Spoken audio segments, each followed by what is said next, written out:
오늘 읽은 본문에서 우리가 가장 먼저 드는 의아함은 앞을 보지 못하던 맹인의 눈이 왜 주님께서 두 번째로 다시 안수하셨을 때에야 비로소 밝히 떠졌냐는 것입니다.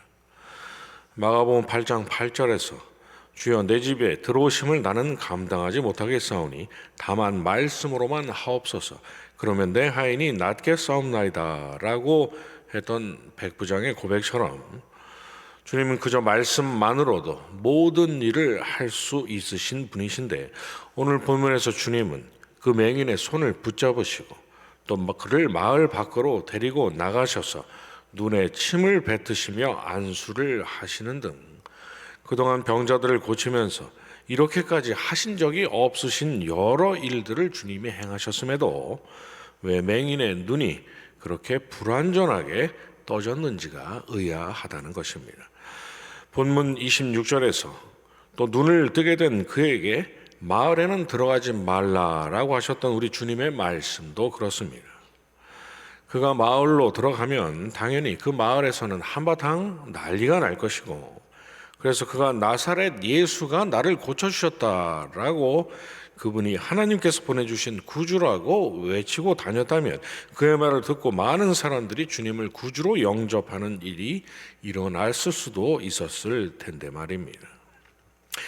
그러나 여러분, 하늘로 올라가시며 땅끝까지 복음을 전하라 하신 우리 주님께서 그 맹인이었던 그 사람에게 설마 마을로 가서 복음을 전하지 말라라는 의미로 그런 말씀을 하실 리가 있겠습니까? 또한 전능하신 하나님의 아들이요 대초에 천지를 지으신 말씀이신 우리 주님께서 그날따라 너무 피곤하신 나머지 그 전능하신 능력을 평소처럼 발휘하실 수가 없으셔서 그런 일이 일어난 것이겠습니까? 오늘 본문의 말씀을 우리가 바르게 이해하기 위해서는 어제 이 시간 저와 함께 여러분이 살펴보았던 말씀을 잠시 복기할 필요가 있습니다. 우리가 어제 살펴본 바와 같이 마가복음 7장에서 바리새인들과 서기관들은 장로들의 전통을 들어서 먹기 전 손을 씻지 않았다는 이유로 주님의 제자들을 부정한 자들로 정죄했습니다. 하나님께서 주신 율법은 물론이요 사람이 만들어낸 전통까지 더해서 그러한 자신들의 행위로 자기는 하나님 앞에서 정결한 자가 되었다라고 여기는 자들, 그리고 이를 빌미로 남을 훈계하고 정죄하면서 자기들이야말로 하나님을 섬기는 일에 누구보다도 열심히 있는 자들로 자부하던 자들이 그들이었던 것이죠. 그러나 주님은 그런 그들을 가리켜서 외식하는 자들, 하나님을 입술로만 공경하고 마음은 하나님으로부터 멀어져 있는 자들, 사람의 계명으로 교훈을 삼아 헛되이 하나님을 경배하는 자들, 사람의 전통을 지키려고 하나님의 계명을 버리는 자들이라고 말씀하셨습니다. 누가복음 10장 38절 이하에서 주님을 대접하기 위해 이 일 저 일로 분주했던 마르다. 그런데 주님을 위해 일한다면서 왜 동생 마리아가 나를 도와주도록 꾸짖지 않으시냐고 오히려 주님을 타박했던 마르다처럼 하나님을 섬긴다며 이 일 저 일 분주히 열심을 냈던 바리새인들은 주님 보시기에 그저 헛된 열심으로 하나님을 조금도 섬기지 않고 있는 자들에 불과했던 것입니다. 마르다야 마르다야 내가 많은 일로 염려하고 근심하나 몇 가지만 하든지 혹은 한 가지만이라도 족하니라. 마리아는 이 좋은 편을 택하였으니 빼앗기지 아니하리라고 하셨던 우리 주님의 말씀은 사실 그러한 바리새인들을 향한 책망이었고 그 일을 통해서 주님은 주님 자신을 구주로 영접하는 그 한 가지 일만으로도 정결하고 의로운 자로 하나님께 나아갈 그 유일한 충분한 길이 된다는 것을 선언하셨던 것입니다. 주님은 그것을 깨닫게 하시려고 마가복음 7장 25절 이하에서 헬라 여인의 딸과 또 귀먹고 말 더듬는 자의 귀를 열어주시고 혀를 풀어주셨던 것이죠. 하나님 앞에서 정결하고 거룩한 자로 의롭다 하심을 얻는 일은 행위로 율법을 지키고 또 귀로 율법을 듣고 혀로 율법을 읊조려서가 아니라 율법이 끊임없이 말씀하고 가리키고 있는 바 그 은혜의 실체이신 예수 그리스도의 공로와 능력으로만 가능한 일이라는 사실을 보여주시려고 하는 말입니다. 오늘 본문에 기록된 마가복음 8장 1절 이하에서 우리 주님이 떡 7개와 물고기 2마리로 굶주린 4,000명을 먹이신 일 역시 마찬가지입니다. 얼마 전 오병이어로 5,000명을 먹으셨을 때처럼 주님은 이 동일한 표적을 통해서 오직 주님만이 영생에 이를 영원한 생명의 떡이시요 주님을 구주로 믿는 것만이 의롭다 하심을 얻고 영생을 얻을 유일한 길이라는 구원의 진리를 주님께서 다시 한번 확증해 주셨던 것입니다. 그런데 헬라 여인의 딸을 고치시고 또 귀먹고 말 더듬는 자를 고치신 일 또한 오직 주님만이 구원의 길임을 드러내는 표적이었으니 그들을 고치신 일이나 5,000명과 4,000명을 먹이신 일이나 물을 포도주가 되게 하시고 병든 자들을 고치시고 죽은 자를 살리셨던 모든 사건들이 하나의 동일한 메시지를 가지고 있는 동일한 표적이라고 우리가 말할 수 있는 것입니다. 그런데 그 아래 11절은 바리새인들이 나와서 예수를 힐난하며 그를 시험하여 하늘로부터 오는 표적을 구했다고 말씀하고 있습니다.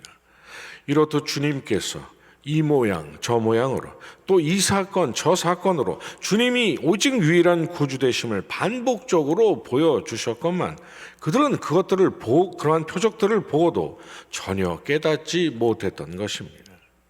오늘 읽은 본문에 등장하는 걸어다니는 사람을 보고는 나무 같은 것들이 걸어가는 것을 보나이다라고 했던 베세다의 맹인처럼 하나님께서 선지자로 끊임없이 예고하셨던 영광의 메시아를 코앞에 두고 보고도 그들은 전혀 알아보지 못한 채 어떻게 하면 주님을 올무에 걸려 넘어지게 할까라는 궁리나 하고 있었던 것입니다.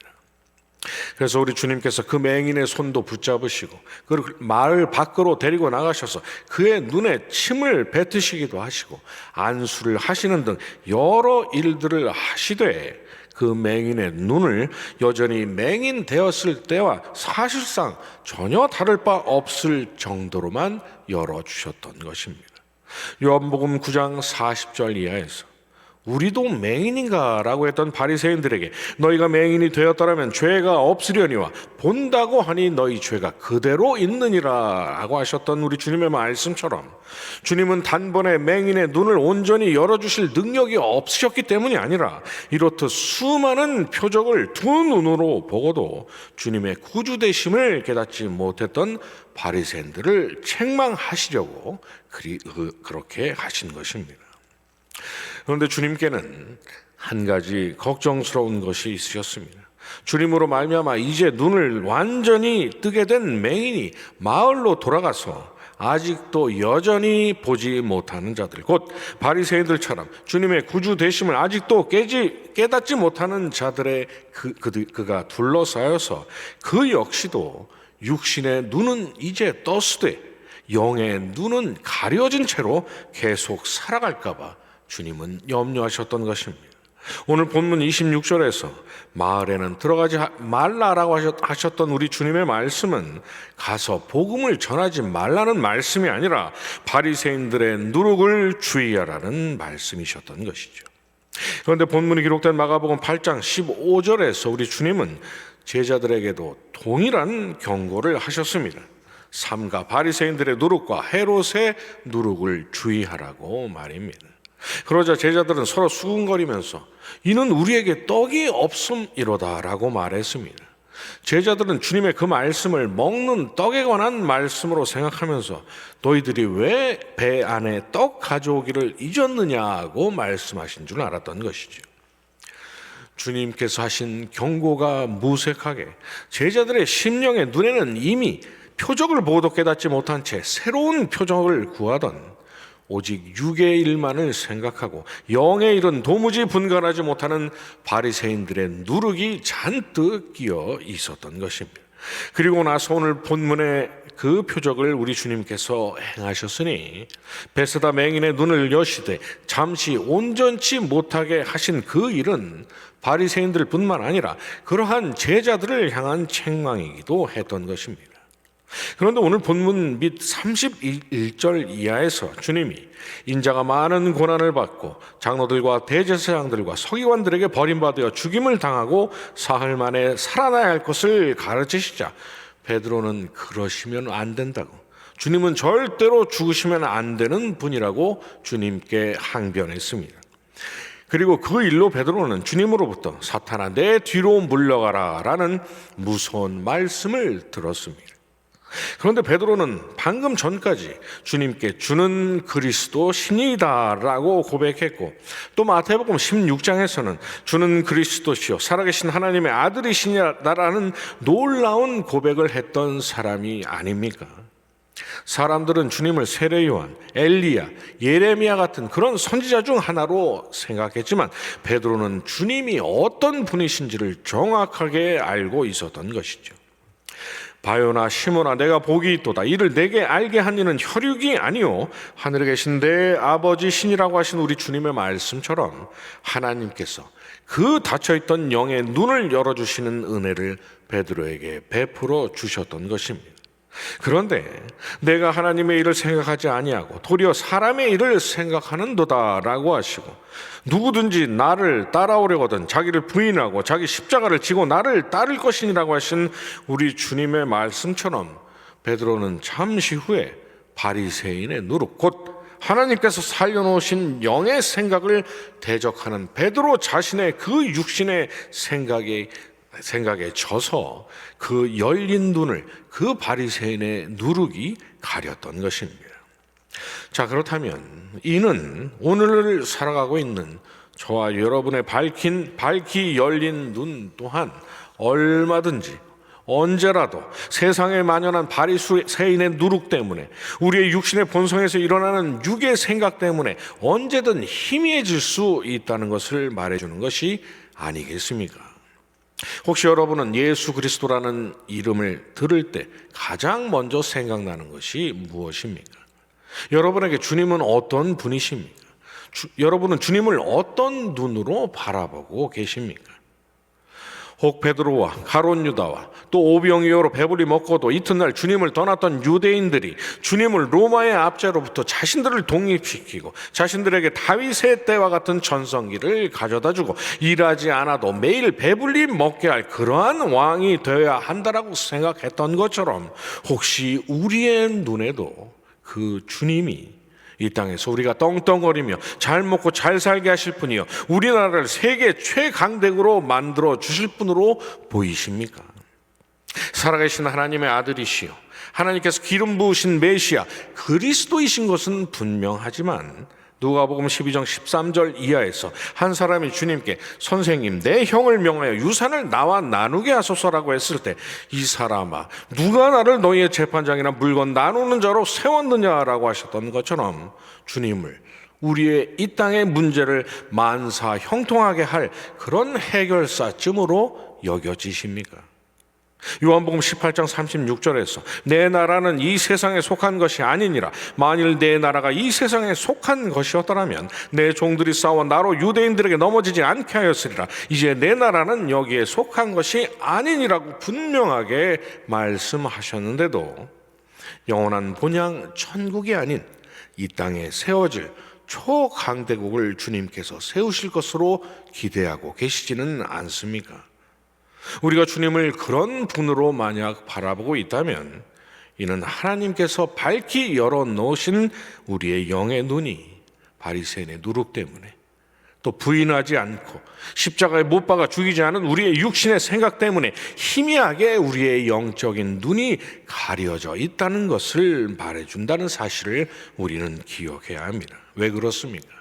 우리 주님은 이 땅에 유산을 분배하는 변호사로, 포도주가 떨어진 잔치집에 포도주를 대주시는 무슨 주류 도매업자로, 병든 자가 병원에 갈 필요 없이 무료로 진료를 해줄 의사로, 일할 필요 없이 놀아도 배불리 먹게 하시는 자선 사업가로 이 땅에 오신 분이 아니라 아담의 범죄로 말미암아 영원한 불못의 형벌을 피할 수 없었던 저와 여러분을 하나님과 영원토록 동거하며 하나님을 찬양하는 영생 복락의 그 자리로 옮겨 놓으시기 위해 이 땅에 오신 분이시기 때문입니다. 그래서 그 일을 위해서 그 귀하신 영광의 독생자께서 자신이 지은 미천한 피조물들에게 모욕당하시고 그 비참하게 십자가 위에서 죽어가셔야만 하셨는데, 그러한 은혜를 입은 우리 성도들이 그 주님께서 이 땅에 피 흘려 세우신 교회가 주님께서 그토록 저주하셨던 영의 일보다 육의 일을 더 사랑했던 바리새인들과 주님을 이 땅에서의 자신의 영달의 방편으로 이용하려 했던 가룟 유다의 발자취를 따라간다는 것은 있을 수가 없는 당치 않은 일인 것입니다. 물론 하나님은 이 땅에 우리의 여러 문제들에 개입하시고 우리가 해결하지 못하는 어려움을 해결해 주시는 은혜를 베풀어 주시는 분이시기도 하십니다. 그러나 이는 어디까지나 연약한 저와 여러분으로 하여금 하나님께서 예수 그리스도 안에서 우리를 절대로 버리지 않으실 거라는 사실을 잊지 말고 이 땅에 살아가는 천국의 이 순례의 길을, 천국의 소망을 붙잡고 잃지 말고 살라는 그 뜻을 보여주기 위한 표적이지, 그것이 독생자를 내어주시기까지 하면서 우리를 자녀로 삼아주신 목적 자체는 아닌 것입니다. 그래서 히브리서 12장 2절이 예수를 바라보자라고 하면서 그 예수가 믿음의 주요 또 온전하게 하시는 일하고 이를 위해 그 앞에 있는 기쁨을 위하여 십자가를 참으사 부끄러움을 개의치 아니하시고 하나님의 보좌 우편에 앉으신 분으로 예수님을 소개하고 있는 것입니다. 왜 그렇습니까? 그것이 하나님께서 그 귀하신 주님을 이 땅에 보내주신 이유요, 그것이 영광의 보좌를 버리고 주님께서 이 땅에 오셔서 그 참혹한 고통을 당하신 이유였고, 지금 이 순간에도 쉬지 않고 하나님 보좌 우편에서 우리를 위해 끊임없이 간구하시는 이유이기 때문입니다. 그러니 우리는 주님을 끊임없이 바라보되 주님으로부터 책망받을 육신의 생각으로 바라보지 말아야 한다는 것입니다. 하나님께서 허락하신 이 땅에서의 우리의 매일의 삶, 우리의 마음과 생각을 지키시고 육신의 생각을 부인하고 끊임없이 십자가에 못 박아 죽이고자 원하는 우리의 간구에 응답하실 성령의 능력 안에서 오직 주님만 바라보시되 우리가 무슨 일을 만나든 저와 여러분을 반드시 영원한 하늘 본향으로 이끄실 미쁘신 구세주로 바라보시면서 믿음 안에서 무슨 일을 만나도 소망을 잃지 않고 의연하게 하루하루를 살아가시는 저와 여러분이 되시기를 주님의 이름으로 축원합니다. 주님 가르쳐주신 기도로 예배 마치고 계속 기도하겠습니다. 하늘에 계신 우리 아버지여, 이름이 거룩히 여김을 받으시오며 나라의 임하옵시며 뜻이 하늘에서 이루어진 것 같이 땅에서도 이루어지이다. 오늘날 우리에게 일용할 양식을 주옵시고 우리가 우리에게 죄 지은 자를 사하여 준 것 같이 우리 죄를 사하여 주옵시고 우리를 시험에 들게 하지 마옵시고 다만 악에서 구하옵소서. 대개 나라와 권세와 영광이 아버지께 영원히 있사옵나이다. 아멘.